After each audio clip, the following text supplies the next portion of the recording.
Hello everyone. Welcome back to let's do chemistry channel. तो बहुत लोगों के मैसेजेस आ रहे थे कि ये बता दीजिए कि मैथ्स और फिजिक्स कैसे पढ़ें, फिजिक्स का सिलेबस बहुत लंबा हो गया है। तो ध्यान दीजिएगा अभी हमें क्या करना है, किस तरीके से एक स्ट्रेटेजी हो सकती है।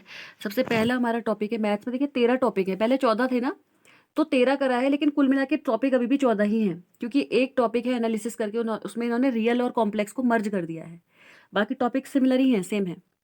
तो पहला है सेट थ्योरी। सेट थ्योरी देखिए पूरा 11th है, 11th प्लस 12th है ये, जिसमें set, type of set, operation of set, relation, equivalence relation, function, domain, codomain, range और टाइप ऑफ फंक्शन और कंपोजिशन ऑफ फंक्शन। देखिए इसमें फॉग ऑफ पढ़ना है कंपोजिशन फंक्शन में।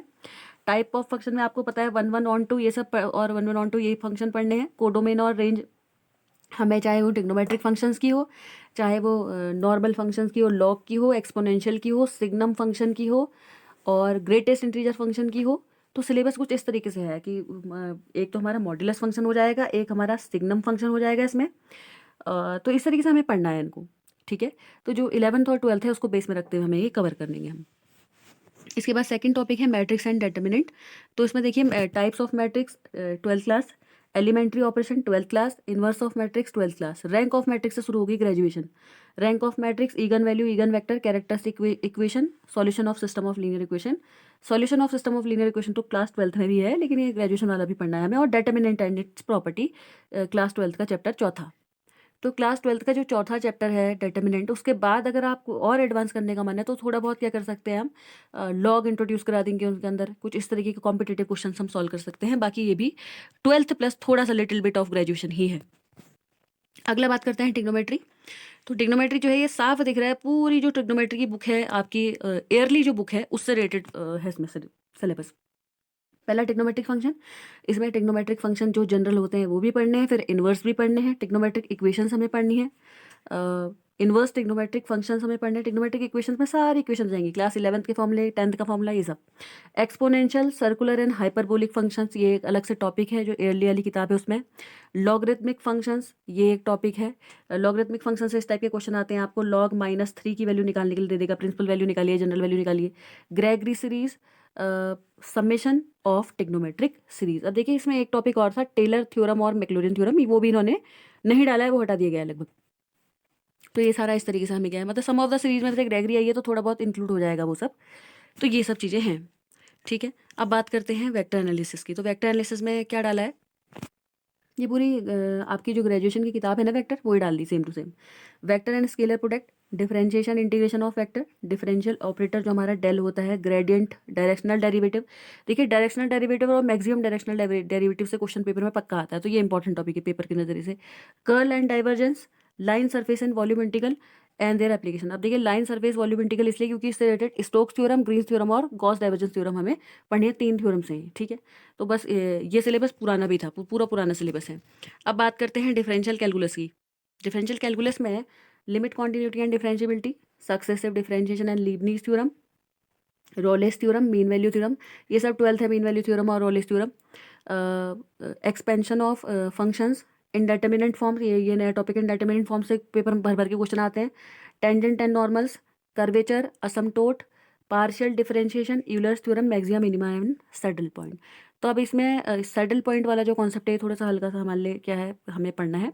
बाकी सब पुराना ही है, पूरा ग्रेजुएशन वाला जो सिलेबस है वही ऐड किया गया है, कुछ नया नहीं है। इंटीग्रल कैलकुलस की तो पूरी किताब वही डाल दी गई है जो एज इट इज़ ईयरली वाली है, जिसमें कि डेफिनेट इंटीग्रल एंड प्रॉपर्टी है पहला, लिमिट ऑफ सम प्रोडक्ट। इसके बाद है, इससे नहीं, लिमिट ऑफ सम प्रोडक्ट से हर बार क्वेश्चन आता है, ये इंपॉर्टेंट टॉपिक है हमारे पास।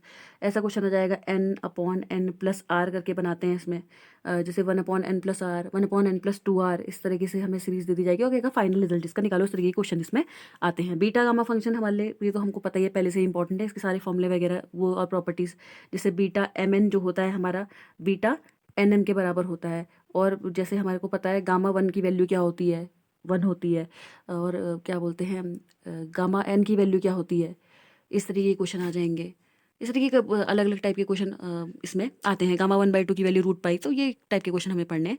फिर है एप्लीकेशन ऑफ मल्टीपल इंटीग्रल्स, आप समझते हैं, यानी कि डबल इंटीग्रेशन और ट्रिपल इंटीग्रेशन इसके अंदर आता है। फिर है एप्लीकेशन टू फाइन लेंथ, यानी कि इसको कहते हैं रेक्टिफिकेशन, जो लास्ट टॉपिक है इसमें रेक्टिफिकेशन हमें पढ़ना है। ठीक है, खत्म हो गया इंटीग्रल कैलकुलस।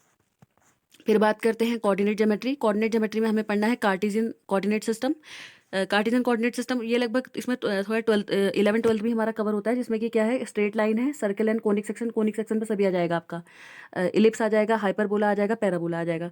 फिर पोलर और कोऑर्डिनेट सिस्टम हमें पढ़ने हैं। तो ये क्लास 11th अप्रॉक्स है लगभग। अब 12th की बात करते हैं।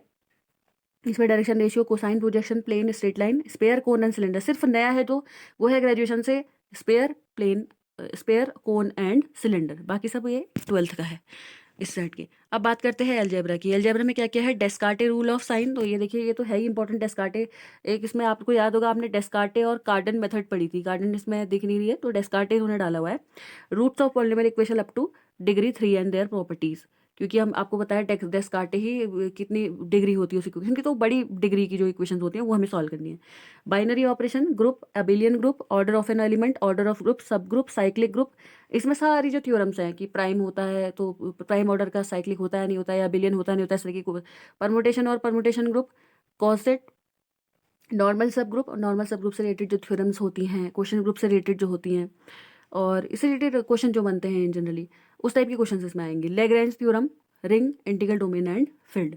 तो ये भी सारा हमारा अलजेब्रा का वही पुराना सिलेबस बीएससी में हमने ऑलरेडी सारा पढ़ा हुआ, कुछ नया नहीं है। इसके बाद बात करते हैं डिफरेंशियल इक्वेशन की। इसमें order and degree of OD, यानी कि जो हमारी ऑर्डिनरी डिफरेंशियल इक्वेशन होती है, यानी कि क्लास 12th में कवर हो जाता है। तो फिर है types of solution of ODE. अब ये तो अलग अलग टाइप के होते हैं। फर्स्ट ऑर्डर है, फर्स्ट डिग्री है, उनके सॉल्यूशन है, और फर्स्ट ऑर्डर और हायर डिग्री के सॉल्यूशन है। ऑर्थोगोनल ट्रेजेक्ट्री है। ऑर्थोगोनल ट्रेजेक्ट्री से तो हर बार ही क्वेश्चन आता है। देखिए, डिफरेंशियल इक्वेशन का सिलेबस भी रिड्यूस कर दिया और कम कर दिया है। Constant coefficient, Cauchy Euler homogeneous ODE, यानी कि ऑर्डिनरी डिफरेंशियल इक्वेशन, और साइमल्टेनियस डाली है, टोटल डिफरेंशियल डाली है, ऑर्डर एंड डिग्री डाली है, और classification of first order reaction. देखिए, इसमें एग्जैक्ट जो डिफरेंशियल इक्वेशन होती है वो भी हटा दिया गया। देखिए, बहुत सारा सिलेबस क्या है इन्होंने हटा दिया है। डिफरेंशियल इक्वेशन का सिलेबस अदरवाइज बहुत बड़ा था। आप देखिए, बात करते हैं एनालिसिस की।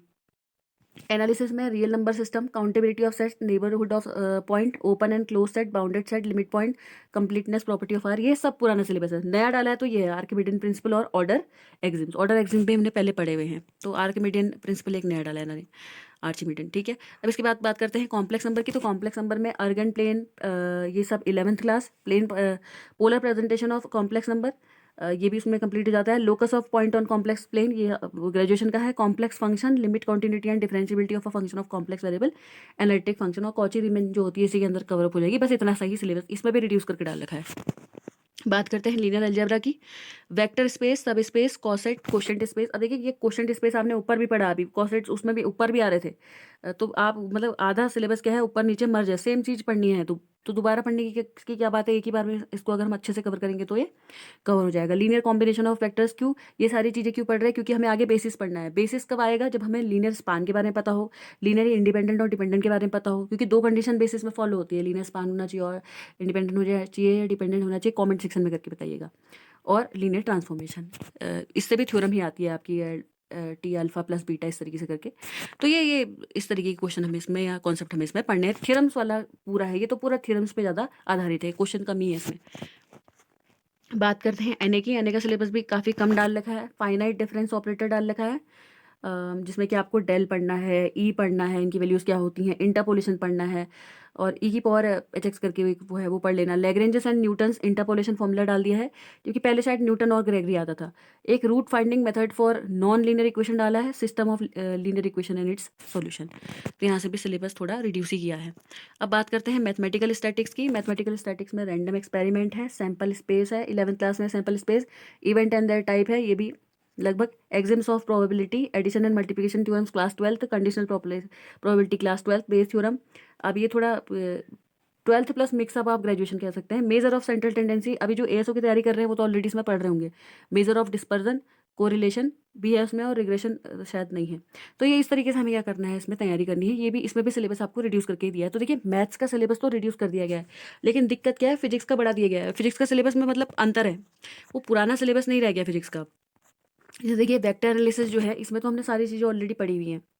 इसमें कुछ ऐसा कुछ नया ऐसे नहीं दिया है, क्योंकि ग्रेडियंट, डाइवर्जेंस, कर्ल, और इसमें से थ्योरम्स वगैरह आती हैं, और इसके अलावा वेक्टर प्रोडक्ट आता है।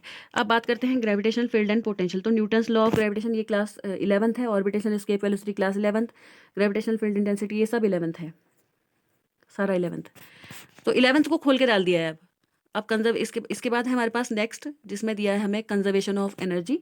तो इसमें क्या है, concept of inertial and non inertial frame of reference, work energy. अब देखिए इनर्शियल और non inertial frame of reference अगर आप एक बार पढ़ेंगे तो आप ये पीछे आपको एक जगह पढ़ना है, लॉरेंज और गैलीलियो वाली जो ट्रांसफॉर्मेशन है वो पढ़नी है, तो वहाँ पर को आप ये पढ़िएगा, फ्रेम ऑफ रेफरेंस वहाँ से कवर हो जाएगा। Work energy theorem class 11th, conservative non conservative force class 11th, linear restoring force. अब एक ग्रेडियंट ऑफ पोटेंशियल जो है, कंजर्वेशन ऑफ एनर्जी, ये सारी चीज़ें लगभग लगभग क्लास 11th ही हैं। ग्रेडियंट ऑफ पोटेंशियल बाकी आपने क्लास 12th ही पढ़ा है, equal to D V upon D R करके। इसका हम बात करते हैं conservation of linear and angular momentum. ये पूरा क्लास 11th है। Linear momentum, centre of mass, system of variable mass, rocket, angular momentum, torque, example of angular momentum. ये पूरा जो चैप्टर है रोटेशनल वाला उसके अंदर का पार्ट है। Dynamic of rigid body and idea of moment of inertia, इसमें रोटेटिंग रिजिड, ये पूरा रिजिड बॉडी क्लास 11th है। इवन आप पीछे देखते हैं आप, फ्रिक्शन वगैरह सब, kinetic energy of rotation, rolling along a slope, ये सारी चीज़ें भी क्लास 11th ही है, इनर्शिया वगैरह। फ्लूड, अभी surface tension again class 11th है, लेकिन इसमें नहीं सिंक्लास्टिक एंड एंटी क्लास्टिक अभी थोड़ा एडवांस लेवल का भी पढ़ना है इसमें। एक्सिस ऑफ प्रेशर, ये सब नया है, कुछ कुछ जैगर्स मेथड ये भी नहीं है, ये सब 11th में ऐसे सच नहीं दी थी। बात करते हैं विस्कोसिटी की, तो कैपिलरी ट्यूब तो हमने पढ़ी हुई है, लेकिन कुछ कुछ चीज़ें नहीं है अभी। पॉइसली फॉर्मूला जो है, कोफिशिएंट ऑफ विस्कोसिटी तो हमने पढ़ा है, ईटा जो होता है हमारा, इसकी डायमेंशन आ सकती है पेपर में, इस तरीके के क्वेश्चन आ सकते हैं। Variation of viscosity of liquid with temperature और ल्यूब्रिकेशन, ये भी 11th में है। अब इलास्टिसिटी, ये अगेन 11th में है। Poisson's ratio, Hooke's law, stress strain, ये सब 11th में है। इसमें कुछ नया है तो स्ट्रेचिंग वर्क डन, ये भी है। Twisting couple of a cylinder, ये थोड़ा एडवांस लेवल का, ये भी इसमें ऐड किया गया है, जिसमें टॉर्जनल पेंडुलम जो सब ऐड कर दिया, ये भी थोड़ा एडवांस ही है। अभी फ्रेम ऑफ रेफरेंस जो मैंने आपको बताया था, अभी गैलियन ट्रांसफॉर्मेशन और ईथर हाइपोथेसिस जो ऊपर आ गया था हमारा, फ्रेम ऑफ रेफरेंस हमें पढ़ना है, इसके अंदर गैलियन और लॉरेंस ट्रांसफॉर्मेशन हम पढ़ेंगे, फिर माइकलसन मोरले का फेलियर पढ़ना है, ये सब ग्रेजुएशन है। Postulate of special theory of relativity, consequences of Lorentz transformation, इन्होंने टाइम डायलेशन, लेंथ कॉन्ट्रेक्शन, ये पूरा का पूरा ग्रेजुएशन डाल दिया है इसमें। ये पूरा इसमें घबराइएगा मत, इसमें 3-4 टॉपिक ही हैं। कौन कौन से, टाइम डायलेशन, लेंथ कॉन्ट्रैक्शन, एक हमारा मास एनर्जी का जो रिलेशनशिप होता है वो रिलेटिविस्टिक ही एनर्जी मास का रिलेशनशिप हम इसे कहते हैं। बस ये वही सिलेबस इसमें डाल दिया गया है। बस एक ही लास्ट में examples of position and momentum for 4 vectors जो उसने डाल रखा है, ये थोड़ा सा हटके टॉपिक है करीब, इसको ढूंढना पड़ेगा अच्छे से। अब बात करते हैं इलेक्ट्रिसिटी एंड मैग्नेटिज्म, इसमें मोस्टली टॉपिक जो है क्लास 12th है। और जो नया है, कुछ कुछ चीज़ें बीच बीच में नहीं दी गई हैं, अदरवाइज सब 12th ही है, हाँ लगभग 12th है सब। बात करते हैं इलेक्ट्रोमैग्नेटिक इंडक्शन, ये अगेन पूरा क्लास 12th है। इसमें फेराडे के लॉज हमें पढ़ने हैं, लेंज लॉ हमें पढ़ना है कि हमारी इलेक्ट्रिक करंट क्या करती है, उसी बात का अपोज करती है जहाँ से जनरेट होती है। सेल्फ और म्यूचुअल इंडक्टेंस हमें पढ़ना है, energy stored in magnetic field. फिर मैक्सवेल के इक्वेशन, ये अगेन ग्रेजुएशन आ गया पूरा का पूरा लगभग, जिसमें कि डिस्प्लेसमेंट करंट तो हमने पहले पढ़ी हुई है 12th में भी। मैक्सवेल इक्वेशन और पॉइंटिंग वेक्टर, ये सब क्या है आपका पूरा क्लास ग्रेजुएशन है। लेकिन एक चीज़ याद रखिएगा, नीचे से एक और चीज़ लिख रहा है, current general knowledge and current scientific advancement with the above topic, यानी कि अभी जो सिनेरियो चल रहा है, ये सारे टॉपिक्स जो हम पढ़ रहे हैं, इसमें अभी क्या सुधार चल रहा है, क्या चल रहा है, वो उससे भी हमें ध्यान रखते हुए चलना है। आगे नहीं बात करते हैं, ये है क्लास 11th क्लास, इसमें कार्नोट साइकिल, फर्स्ट लॉ, ये सब चीज़ें। लेकिन सेकंड लॉ और थर्ड लॉ तो हम ग्रेजुएशन में पढ़ते हैं ना, कि एंट्रोपी जो है हमारी यूनिवर्स की लगातार बढ़ती जा रही है, ये सब CP minus CV is equal to R, Mayer formula, ये सब हमें पढ़ना है इसमें। कार्नोट साइकिल और ये पढ़ना है, रिवर्सिबल इरिवर्सिबल प्रोसेस जो होती है, ये सब पूरा लगभग क्लास 11th और 11th से लेके ऊपर तक है, ग्रेजुएशन तक। ये जून थॉमसन इफेक्ट और क्लासेस क्लैप्रियन, ये पिछले बार क्वेश्चन भी आया था इससे क्लासेस से। काइनेटिक थ्योरी ऑफ गैसेस, इसके बाद हमारे पास है, ये पूरा ग्रेजुएशन का सिलेबस है इसमें। लेकिन मोनोएटॉमिक और डायटोमिक गैसेस के बारे में क्लास 12th या 11th में से, 11th में शायद आई थिंक दिया हुआ है, 12th में भी बात की हुई है थोड़ा बहुत पीछे चैप्टर्स में जो है। इसके बाद थ्योरी ऑफ रेडिएशन के बारे में बात करें तो black body radiation, spectral distribution, ये सब थोड़ा 11th-12th में है, लेकिन ये पर ये रेले जीन्स हो गया, स्टिफमैन बोल्ट्जमैन लॉ है, विंड डिस्प्लेसमेंट और प्लैंक लॉ जो है क्वांटम में ज़्यादा है ऊपर, क्वांटम फिजिक्स में। फिर बात करते हैं स्टैटिस्टिकल मैकेनिक्स की। देखिए ये इसमें तो आधे टॉपिक हमें मिलेंगे, आधे टॉपिक मिलना भी मुश्किल है, ये कुछ आधी चीज़ें इसने नई ही मर्ज आउट करके दे दी हैं। फिर बात करते हैं Fermat principle and theory of, फिर बात करते हैं Fermat principle and theory of image formation. तो ये जो है ये भी ग्रेजुएशन का टॉपिक है। इसमें लेटरल एंड लॉन्गिट्यूडनल मैग्नीफिकेशन के बारे में हमें बात करना है। और रिफ्रैक्शन जो होता है कॉन्वेक्स सरफेस में, लॉज ऑफ रिफ्लेक्शन ये सब क्लास 12th 10th भी कह सकते हैं इनको। तो ये सारी चीज़ें पढ़नी है। इसमें भी कुछ कुछ चीज़ें, बहुत सारी चीज़ें लगभग नई हैं और बुक्स में नहीं मिल रही हैं, तो ये भी हमें गूगल से या कहीं इधर उधर से सर्च करके पढ़ना पड़ेगा।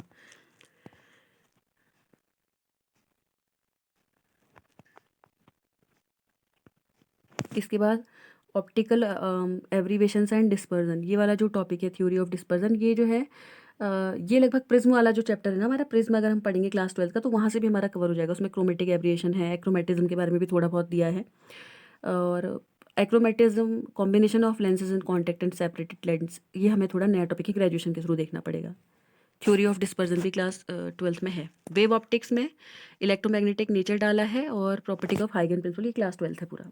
इंटरफेरेंस की बात करें तो simple principle of superposition, two slit interference यानी कि यंग्स डबल स्लिट भी आप इसमें देख सकते हैं, coherence, division of wave front and amplitude, optical path retardation, lateral shift of fringes, Fresnel biprism और interference with multiple reflection, thin film, application for precision measurement, Haidinger fringes, ये कुछ चीज़ें जो है बीच बीच में नहीं है। फ्रेनल बाइप्रिज्म तो आपको पता ही है, ये बहुत इंपॉर्टेंट टॉपिक है कि हम एक आईपीस लगाते हैं और एक बीच में बाइप्रिज्म लगाते हैं, ऊपर से हम कॉन्टेक्ट के लिए एक स्लिट लगाते हैं। तो ये 3 स्लिट के बाद हमें जो फाइनल रिजल्ट मिलता है वो किस तरीके से मिलता है। इसके बाद माइकलसन इंटरफेरोमीटर के बारे में हमें पढ़ना है। वेवलेंथ डिफरेंस और विड्थ ऑफ स्पेक्ट्रल लाइंस, ये ट्विमन ग्रीन इंटरफेरोमीटर, ये सारी चीज़ें जो है ये थोड़ा थोड़ा क्या है, फेब्री भी है और इल्टन भी आपको बुक में मिल जाएगा एटलॉन, बट ये थोड़ा थोड़ा क्या है, बीच बीच में क्या है, नए हैं, इनको भी हमें ढूंढना पड़ेगा। बात करते हैं डिफ्रैक्शन की, तो डिफ्रैक्शन हमें पता है 2 टाइप का होता है, फ्राउनहोफर और फ्रेनेल। और तो हमें पढ़ना है कि सिंगल स्लिट से, एन स्लिट से डिफ्रैक्शन ग्रेटिंग कैसे होती है, ये सब तो आपको मिल जाएगा। रेले क्राइटेरिया भी मिल जाएगा, resolving power of telescope and microscope book में मिल जाएगा। Resolving power of grating in comparison with resolving power of prism, ये टॉपिक भी बुक में मिल जाएगा। जोन प्लेट्स जो है ये चेक करना पड़ेगा, वैसे जहाँ तक है ये भी मिल रहा है बुक में। पोलराइजेशन के बारे में बात करें तो हाँ, पोलराइजेशन में देखिए मेलिस लॉ हो गया, ब्रूस्टर लॉ हो गया, ये सारी हम चीज़ें हमें पढ़नी होती हैं। और पोलरीमीटर के बारे में थोड़ा हमें पढ़ना है इसमें, पोलरीमीटर भी आपको मिल जाएगा बुक में। ये डायक्रोज में और ऑप्टिकल रोटेशन, ये सारी चीज़ें बीच बीच में कुछ कुछ चीज़ें हैं जो मुश्किल हैं, मतलब थोड़ा इतना इजीली टॉपिक नहीं मिल पा रहा है। सिंपल हार्मोनिक मोशन जो है आपका, ये पूरा ग्रेजुएशन का टॉपिक है। पीरियडिक मोशन जो होती थी हमारी, हम सुपर पोजिशन देखते थे, हार्मोनिक लेते थे, एन हार्मोनिक लेते थे, नॉन लीनियर लेते थे, डेम्ड हार्मोनिक लेते थे, ये सारा ग्रेजुएशन का सिलेबस है। एनालिसिस ऑफ वेव मोशन, अब ये भी सब उसके वेव के अंदर जब हम बात करते हैं, ग्रुप इंटरफेरेंस आ जाता है, किस तरीके से लाइट रे क्या करती है, रीडिस्ट्रीब्यूशन ऑफ लाइट होता है, जुड़ती हैं ये सब। और इसमें वेव वेलोसिटी और ग्रुप वेलोसिटी भी मिल जाएगा। फूरियर थ्योरम हमें देखनी पड़ेगी, ये कुछ कुछ चीज़ें हट के डाली हुई हैं। अब अल्ट्रासोनिक में classification of sound waves, ultrasonic, ये भी सब हमारा क्या है, वेव के तहत ही किताबों में मिल जाएगा। ये वेव एंड अकाउस्टिक वाली किताब खोल के दे दी पूरी, अकाउस्टिक जो दे रखा है नीचे पूरा, लेकिन कुछ कुछ चीज़ें हमें क्या है, ढूंढनी पड़ेंगी। ये एसएचएम वगैरह दिया हुआ है। अब बात करते हैं मॉडर्न फिजिक्स की, तो मॉडर्न फिजिक्स में black body radiation, Planck radiation law, ये सारा आप देख रहे हैं, क्वांटम है, क्वांटम के अंदर के सारे टॉपिक हैं। कुछ कुछ टॉपिक हमें इसमें नए देखने पड़ेंगे तो दूसरे, अदरवाइज सब मिल जाएंगे। ग्रुप एंड फेज वेलोसिटी भी मिल रहा है, प्रिंसिपल ऑफ कॉम्प्लीमेंट्री नहीं, थोड़ा दिक्कत कर रहा है। हाइजेनबर्ग अनसर्टेनिटी और ये सारी चीज़ें भी बुक में है। बात करते हैं स्क्रॉडिंजर इक्वेशन की। अब देखिए ये कुछ चीज़ें ऐसी अगर आपको फिजिक्स में नहीं मिल रही ना, सपोज फिजिकल केमिस्ट्री में मिल जा रही है सारी चीज़ें, जो फिजिक्स में नहीं मिल रही है वो फिजिकल केमिस्ट्री में सब है। फिजिकल केमिस्ट्री का भी पोर्शन इसमें ग्रेजुएशन का डाल दिया है। Atomic model and optical spectra, ये भी कुछ कुछ चीज़ें, जो रदरफोर्ड मॉडल, बोहर मॉडल है, चाहे हाइड्रोजन के लिए हो चाहे किसी के लिए हो, ये सारी चीज़ें भी हमें क्या मिलेंगी। अगर हमें फिजिक्स में सपोज दैट नहीं मिल पा रही है कहीं से, तो हमें हम क्या रीमैन इफेक्ट वगैरह ये सारी चीज़ें फिर हम किस में देखेंगे, ये सब तो हमें क्या मिलेगा, फिजिक्स में मिलेगा प्रिसाइसली। लेकिन ये जो थॉमसन, रदरफोर्ड और बोहर के मॉडल हैं, ये सारे हमें क्या मिल जाएंगे, फिजिकल केमिस्ट्री के अंदर मिल जाएंगे। Theory of laser and molecular spectrography, तो देखिए लेजर थ्योरी से पिछली बार भी आता था, रूबी लेजर वगैरह, हीलियम नियॉन लेजर वगैरह, ये सारी चीज़ें हमें क्या करनी है, इसमें पढ़नी है। इसमें से कुछ कुछ हमने क्लास 12th में भी पढ़ा हुआ है। रमन इफेक्ट तो हमने ग्रेजुएशन में पढ़ा ही था अच्छे से, रमन इफेक्ट भी इसमें बहुत इंपॉर्टेंट टॉपिक है। बाकी सब एटॉमिक पार्टिकल के बारे में कि कितने पार्टिकल होते हैं, चाहे मीसॉन्स हो, फर्मियंस हो, इस तरीके से अलग अलग तरीके के, ये सब चीज़ें हमें पढ़नी है। अब ये बेसिक इलेक्ट्रॉनिक, ये पूरी इलेक्ट्रॉनिक्स की किताब को खोल के दे दिया यहाँ से लेके यहाँ तक, सेमीकंडक्टर डायग्राम सब इलेक्ट्रॉनिक्स की किताब ही चल रही है। इसमें पीएन जंक्शन भी आएगा, ट्रांसफॉर्मर थ्योरम भी आएंगे, नेटवर्क थ्योरम्स भी आएंगी, आरसी फेज ऑसिलेटर वगैरह सारी चीज़ें। ये पूरा हमें क्या करना है, इसी किताब से पढ़ना है। और बूलियन अलजेब्रा, ये देखिए सारा आधा कंफ्यूज कराने के लिए हमें ऐसा लगेगा कि किस किताब से होगा, लेकिन एक ही किताब में है सभी। लॉजिक गेट भी इसी किताब में होगा। सॉलिड स्टेट फिजिक्स की बात करें, जैसे क्रिस्टल स्ट्रक्चर वगैरह जो है, अब ये पूरा प्रॉपर जो सॉलिड की किताब है ना उसके अंदर मिल पाएगा ये, जिसमें एक्सरे क्रिस्टल्स है, ब्रैग्स लॉ है, आपको पता है 2d sin theta is equal to n lambda करके एक इक्वेशन थी पुरानी, वो इस तरीके की बहुत सारी इक्वेशंस क्या हैं जो जो इंपॉर्टेंट है वो हमें पढ़नी है। फिर qualitative description of the photon spectrum, ये सभी चीज़ें क्या है सॉलिड स्टेट फिजिक्स के तहत है। सॉलिड स्टेट की बुक अगर आपके पास है तो उसके अंदर मिल जाएगा क्यूरीज लॉ, वेस लॉ। तो इसमें जो जो इंपॉर्टेंट है, जैसे कि हमें पता होना चाहिए पैरामैग्नेटिक क्या होता है, हमें फेरोमैग्नेटिक पता होना चाहिए, एंटी फेरो पता होना चाहिए। इस तरीके से अगर हमें पता है डायमैग्नेटिक पता होना चाहिए, तो फिर उसकी क्यूरीज लॉ जो था, वेस थ्योरी जो थी, कुछ कुछ चीज़ें हैं जो हमें ज़्यादा ध्यान से पढ़नी है इसमें।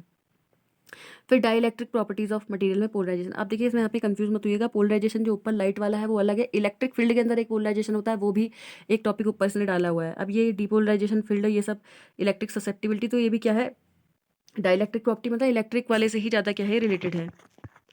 इसके बाद बात करते हैं elementary band theory. Band theory भी किसके अंदर आएगी, सॉलिड के अंदर ही हमारी आएगी, लेकिन इसमें कुछ कुछ चीज़ें हम ऑलरेडी पढ़े हुए होंगे। पी टाइप और एन टाइप सेमीकंडक्टर हमने पढ़ा होगा ऑलरेडी, क्लास 12th में है last chapter. Conductivity of semiconductor, mobility, hall effect और हॉल कोफिशिएंट, ये सब चीज़ें नहीं है। करंट जनरल नॉलेज और ये जो current scientific advancement with above topic, ये इन्होंने हर चीज़ में डाला हुआ है। मतलब कि आपको पुरानी नॉलेज के साथ साथ नई नॉलेज भी होनी चाहिए। जैसे कि पुराने ज़माने में क्या करते थे, वैक्यूम ट्यूब्स वगैरह यूज़ कर ली जाती थी, लेकिन अब क्या यूज़ करते हैं, सिलिकन को as a semiconductor use करते हैं। तो इस तरीके के एडवांसमेंट क्या क्या हो रही है, कहाँ कहाँ पे हम यूज़ कर रहे हैं, तो ये भी हमें पढ़ना है। तो अब देखिए सिलेबस हमारा ख़त्म हो गया, तो इस तरीके से हमें क्या करना है, सिलेबस पढ़ना है। मतलब हमें पहले क्या करना है कि ढेर सारी अलग अलग तरीके की बुक्स, जितने भी टॉपिक्स हैं, हमें टॉपिक ओरिएंटेड होके चलना है। हम टॉपिक के अकॉर्डिंग अगर चीज़ें पढ़ेंगे, टॉपिक के अकॉर्डिंग अगर हम चीज़ों को बांटेंगे कि हमें, और अगर हम एक ही चीज़ पे ध्यान देते रह जाएंगे, देखिए फिजिक्स का सिलेबस बहुत लंबा है, बहुत लोग यही परेशान हो रहे हैं कि फिजिक्स कैसे होगी कैसे होगी। तो देखिए फिजिक्स जो है उसको टुकड़ों टुकड़ों में पढ़ना पड़ेगा हमें। कैसे, एक दिन में ऐसा नहीं हो सकता है कि सारी फिजिक्स आप लोग पढ़ लें, सारा कवर नहीं हो सकता है। और देखिए ज़रूरी नहीं है कि आपकी जो एक चीज़ याद रखिएगा, इस बार पूरा सिलेबस तो चेंज हो ही गया है, और साथ ही साथ इन्होंने मैथ्स का सिलेबस रिड्यूस करके फिजिक्स का बढ़ा दिया है। तो इसका मतलब क्या है कि आप कुछ नहीं कह सकते हैं कि क्या फिजिक्स 1/4 आएगी, क्या 1/3 आएगी, हो सकता है आधी आ जाए, हो सकता है ज़्यादा आ जाए, तो कुछ भी हो सकता है। वैसे तो जहाँ तक है फिजिक्स ज़्यादा नहीं आएगी, कम ही आएगी, पर मैथ्स में से भी क्या देंगे, वो 14 ही तो टॉपिक हैं। और अगर और उस लेक्चरर का देखिए, एएसओ का देखिए, इतने सारे टॉपिक्स हैं उनके पास देने के लिए। तो इसलिए याद रखिएगा, और इतने कम मार्क्स हैं, तो वो हो सकता है फिजिक्स भी भर भर के आ जाए, क्योंकि ग्रेजुएशन की फिजिक्स का पोर्शन ज़्यादा डाल दिया गया है खोल के एकदम। तो इसलिए हमें क्या करना है, हमारा ध्यान क्या होना चाहिए, स्ट्रेटजी क्या होनी चाहिए कि हम सबसे ज़्यादा ज़रूरी क्या है अभी, 11th-12th की फिजिक्स को थोड़ा नेग्लेक्ट करते हुए ग्रेजुएशन की फिजिक्स पे ज़्यादा अटैक करना है, क्योंकि जिसकी ग्रेजुएशन में ऑलरेडी 11th-12th कवर है ही है। तो ग्रेजुएशन की फिजिक्स ज़्यादा कवर करिए अभी, ग्रेजुएशन के जितने टॉपिक्स हैं, क्योंकि वो हमारे लिए नए हैं, हमारे को इतनी जल्दी समझ में नहीं आएंगे। तो पहले सारे वो जो ग्रेजुएशन के टॉपिक्स हैं उनको कवर कीजिए। फिर उनसे रिलेटेड देखिए कि अगर 11th-12th से आपको लग रहा है कि हाँ मैच खाते टॉपिक है, तो 11th-12th के वो टॉपिक एकदम क्लियर कर लीजिए। बाकी 11th तो बहुत ज़्यादा मात्रा में डाली गई है, आपको दिख ही रहा है साफ साफ। 12th थोड़ा कम है फिर भी। तो इस तरीके से अगर हम रिड्यूस करते हुए पढ़ेंगे, और मैथ्स हमारा पूरा पुराना वाला ही है, तो मैथ्स में ध्यान अभी देखिए फिलहाल मैथ्स वाले, as a maths student maths आपकी फिर भी ठीक होगी, तो अभी ध्यान देने की ज़रूरत है फिजिक्स में ज़्यादा, क्योंकि ज़रूरी नहीं है कि फिजिक्स कम आए, हो सकता है ज़्यादा आ जाए, तो तब हम लास्ट मोमेंट में क्या करेंगे। इसलिए फिजिक्स में भी बहुत सारा ध्यान दीजिए, और मैथ्स में भी दीजिए। और मैथ्स में फिजिक्स के कंपेयर में थोड़ा कम टाइम दीजिए स्टार्टिंग में, फिजिक्स में ज़्यादा ध्यान दीजिए। फिजिक्स के नोट्स वगैरह बनाइए, जो टॉपिक नहीं मिल रहे हैं उसके नोट्स बनाइए। और इसके साथ साथ पेडागोजी पे बहुत ज़्यादा ध्यान दीजिए, क्योंकि पेडागोगी जो है आपकी है, उन्होंने क्या किया है, बीएड की पेडागोगी के साथ साथ प्लस एक्स्ट्रा पेडागोगी अलग है। देखिए आपने जीजू भाई बंदेगा के बारे में पढ़ा था क्या बीएड में, देखिए कुछ कुछ टॉपिक बिल्कुल अलग हैं, ये खाली एनसीईआरटी में हमने एक टर्म पढ़ा था, तो वो भी डाल दिया गया है उसके अंदर। तो हमें क्या करना है, हर चीज़ हर सब्जेक्ट को तोड़ तोड़ के टाइम देना है। तो इस तरीके से हम पढ़ेंगे तो हमारा क्या होगा, इजीली पेपर क्रैक हो जाएगा। तो अगर आपको कुछ भी इसमें कनेक्टेड लगा, तो please do like share comment and subscribe our channel, so that हम आपके लिए और इन्फॉर्मेटिव वीडियो लाएँ। और जो टॉपिक आपको नहीं मिल रहा है, प्लीज़ कमेंट बॉक्स में कमेंट कर दीजिएगा, उस पर हम वीडियो बना देंगे। Thank you very much.